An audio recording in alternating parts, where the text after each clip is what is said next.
Hello guys, welcome back to my YouTube channel clear doubts. आज हम पढ़ेंगे class 11th business studies का chapter number first, nature and purpose of business. उसमें हम क्या पढ़ रहे थे? Characteristics and nature of business. 3 हमारे हो गए थे। आज हम 4th पढ़ेंगे, डीलिंग इन गुड्स और services on a regular basis. ये जो है इम्पोर्टेंट फीचर है बिजनेस का, जिसके अंदर हमें क्या करना है? सेल और एक्सचेंज ऑफ गुड्स और सर्विसेज करना है रेगुलर बेसिस पर।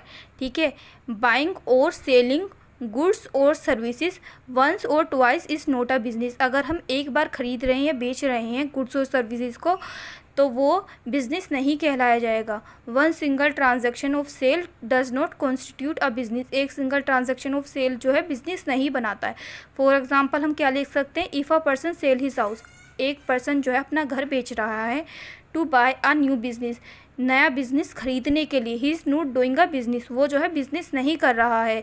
इफ़ अ पर्सन, अगर हम दूसरा एग्जाम्पल लेके, एक पर्सन जो है खरीद रहा है और बेच रहा है हाउसेस को, घरों को, ऑन अ रेगुलर बेसिस पर टू अर्न कमीशन, उसमें से उसे कमीशन हो, then it will constitute as business, तो वो बिजनेस कहलाया जाएगा। ठीक है, वो बिजनेस कर रहा है। Regularly of occurrence of business transaction is a must.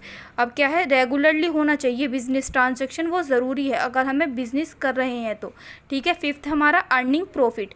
Main purpose of business क्या है? प्रॉफिट अर्न करना। If the profit motive is missing, अगर हमने प्रॉफिट मोटिव ही अपना ख़त्म कर दिया ट्रांजैक्शन के अंदर से, तो then it can not be considered, तो वो हमारा बिजनेस ट्रांजैक्शंस नहीं कहलाया जाएगा। जैसे हम फॉर एग्जांपल ले सकते हैं, गुड्स गिवन इन चैरिटी, हम कुछ चैरिटी में दे रहे हैं कुछ सामान, तो वो बिजनेस एक्टिविटी नहीं कहलाया जाएगा। No businessman can survive without earning sufficient profit.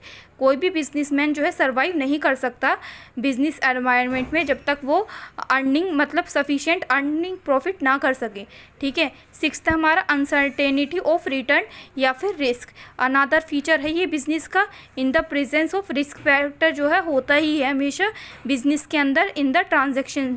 ठीक है, there is always a possibility of losses, हमेशा रहता है कि हमें कहीं ना कहीं लॉस हो सकता है। ठीक है, it is not certain that a businessman will always earn a adequate profit. तो ये बिल्कुल भी ज़रूरी नहीं है कि बिजनेसमैन हमेशा ही प्रॉफिट अर्न करेगा।